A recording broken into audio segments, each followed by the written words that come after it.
지나간 사건을 되돌아보는 시간, 와빌의 그지무지 와빌입니다. 제가 예전부터 물 들어올 때 노를 못 젓는 케이스인데 이번 사건은 애초에 준비도 하고 있었고 그 과정 중에 JTBC 충격 보도까지 나오면서 모두가 알아야겠다는 생각이 들었어요. 그리고 2개월 전 썼던 답글이 진짜로 밝혀지니 더 할 말이 없네요. 자, 이어폰 꽂고 재밌게 들으세요.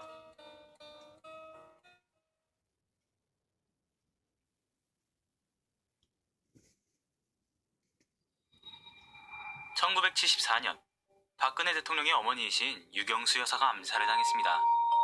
그런데 어머니의 갑작스러운 죽음에 슬퍼하던 당시 23살 박근혜에게 접근한 한 남자가 있었으니 그 사람이 바로 최순실의 아버지이자 사이비 교주였던 최태민입니다. 사이비 교주 최태민의 접근 방법은 간단했습니다. 최태민은 당시 어머니의 죽음으로 인해 슬퍼하던 박근혜 대통령께 편지를 보냈다는데 김영옥 회고록에 따르면 다음과 같은 내용이었다고 합니다.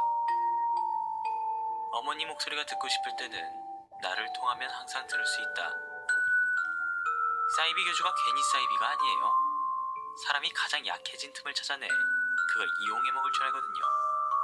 아무튼 보통 사람이라면 이 편지를 보고 아니 개소리도 모자라서 고인들이까지 이거 완전 미친놈이구만 이라고 생각할 텐데 결과적으로 이 편지를 받은 박근혜 대통령은 사이비 교주 최태민과 돈독한 사이를 유지합니다. 그 사람을 믿었다는 거예요. 그 결과로 최태민은 박근혜 대통령을 옆에 두고 정치, 경제, 언론 등에 자신의 영향력을 끼칠 수 있게 되었고 시간이 흘러 수사기관에서 확인된 그의 비리는 43건에 달했다고 합니다. 그를 향한 정부 기관들의 경고가 있었지만 최태민은 여전히 박근혜 대통령 옆에 존재했습니다. 썰에 의하면 박근혜 대통령이 그를 편들며 감싸주었기 때문이라고 하네요. 박근혜 대통령이 최태민과 함께하는 활동이 잦아지면서 최태민의 딸 최순실과의 접촉이 잦아졌고 세 사람의 부적절한 관계를 언급하는 내용들이 속속 나왔습니다. 지금으로부터 9년 전인 2007년 김혜호 씨는 박근혜 대통령이 좋은 환경의 성북동 집을 팔고 최태민 집 근처로 이사를 갔는데 그 5분 거리에는 최순실 집이 있었다. 더군다나 유치원 원장이었던 최순실이 현재 몇백억대의 부동산 부자가 된 건 필히 조사해볼 필요가 있다 라고 말씀하셨고 이명박 전 대통령도 박근혜가 대통령이 되면 최태민 일가가 권력을 장악할 것이다 라고 했는데 박근혜 씨와 그의 측근들은 터무니없는 추측이자 명예훼손이다 라고 반발했고 심증은 있으나 확실한 물증이 없었기 때문에 그 세 사람 관계에 대한 의혹 제시는 그 당시 정말로 법적 처벌을 받았습니다. 그러던 2014년 사이비 교주의 딸 최순실 전 남편인 정윤회라는 일반인이 청와대 내부 사정과 인사 문제에 관여했다는 정윤회 게이트가 언급됐지만 그때도 그들의 반응은 똑같았습니다. 대통령을 좌지우지하는 사람, 다시 말해 그런 비선 실세는 없고 괜히 트집 잡아 정치적으로 공격하지 말아라. 그런데 이제야 나타났네요. 대통령을 좌지우지한 그런 사람이.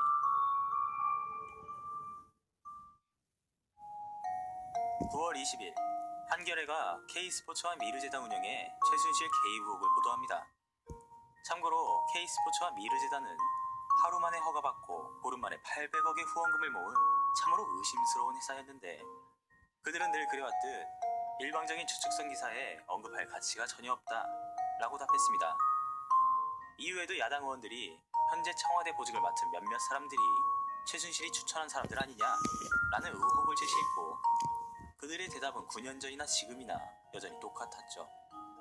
결국 최순실과 박근혜 사이가 혈육보다 진한 관계인지 최순실이 고위직 사람들의 임명을 좌지우지할 영향력이 있는지 대통령 연설문을 최순실이 정말로 수정했는지 등 의혹은 여전히 풀리지 않고 남아있게 됩니다. 하지만 2016년 10월 24일 JTBC 단독 보도로 실마리가 보이기 시작합니다. 최순실의 것으로 보이는 태블릿 PC에서 대통령의 연설문이 나온 것입니다. 더욱 놀라운 것은 대통령이 발표하기 전에 그 연설문을 받아 수정한 흔적까지 발견됐다는 것이죠. 또한 최순실이 접한 내용으로는 외교, 안보와 관련된 국가 기밀 내용도 있었다고 합니다. 이 부분이 정말로 말도 안 되는 일입니다. 국가 기밀이 유출된 것도 문제고 더군다나 일반인이 앞으로 국가가 나아갈 방향을 국민들께 발표하는 대통령 연설문을 자기 입맛대로 수정했다. 정말 말도 안 되는 일입니다. 그런데 그 일이 벌어졌습니다. 코미디를 넘어서 소름이 돋네요.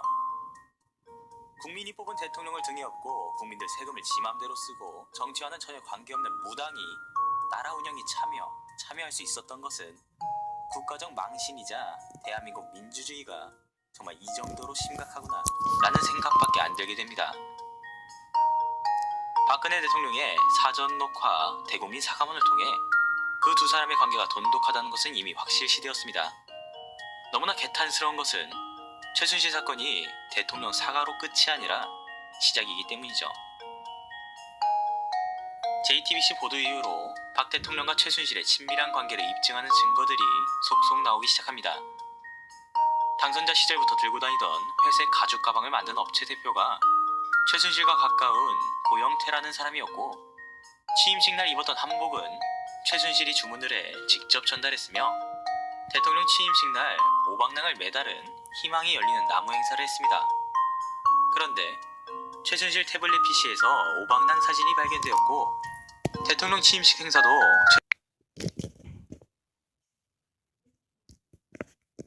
박 대통령이 순방 때마다 최순실이 옷을 골라줬음을 보여주는 사진과 대통령을 보좌해야 할 청와대 행정관들이 최순실에게 꼼짝 못하는 장면들이 발견되면서 혼이 비정상이 된다, 우주가 도와줄 것이다 등과 같은 옛 연설 내용들이 괜히 무속인스럽게 적힌 것이 아니게 됨을 알게 됩니다.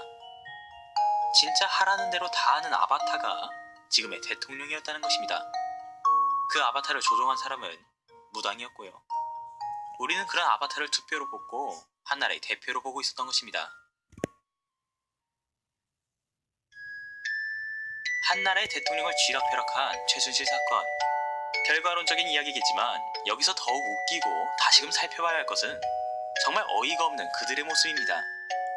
박근혜 대통령이 최순실과 아는 사이인 것은 분명하나 절친하지 않다던 청와대의 주장, 지금까지 음모론에 불과하다며 국정감사를 방해하고 최순실 지키기를 보여주었던 여당의 모습 어디 갔나요?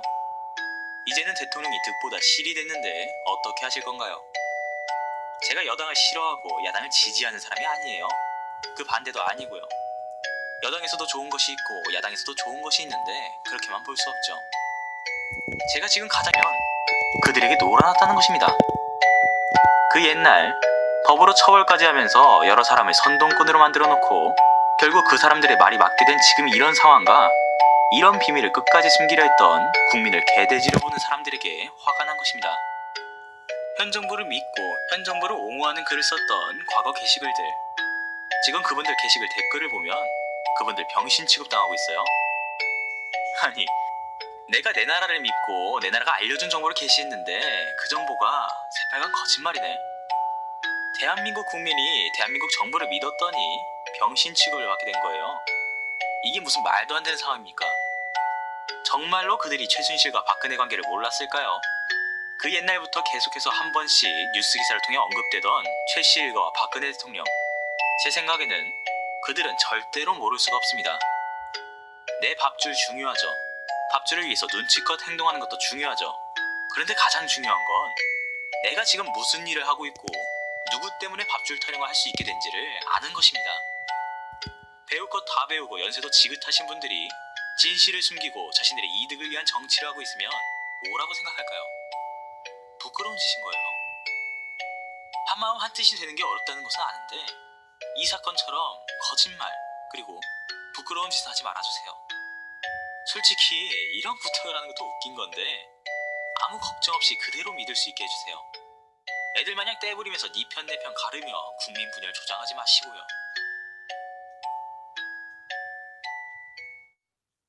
시대가 발전할수록 우리들은 정보를 접할 기회가 많아지고 쉽게 접할 수 있게 됩니다. 하지만 너무나 많은 정보로 인해 사람들은 혼란스러워하죠. 결과적으로 대부분의 사람들은 3분도 안 되는 요약글을 찾습니다. 그리고 그 요약글을 본 사람들은 그것이 사건의 전부이자 사실인지 압니다. 요약글을 보는 것은 좋습니다. 사건에 관심이 있다는 것이니까요. 다만 그 글을 무조건적으로 믿지 마세요. 무조건 반대 의견도 찾아보세요. 이건 제 영상도 마찬가지고 모든 정치 관련 글도 마찬가지입니다. 여러분이 좋아하는 팩트, 나라가 혼란스럽고 정보도 확실치 않은 이 대한민국에서는 몇 년만 지나도 팩트가 거짓말이 됩니다. 이런 우리나라에서 굳이 팩트를 찾고 싶다면 상반된 의견을 통해 스스로 생각하는 힘을 가져야 할 것 같네요. 더욱 재밌는 썰과 다양한 장르로 찾아뵙겠습니다. 안녕히 주무세요.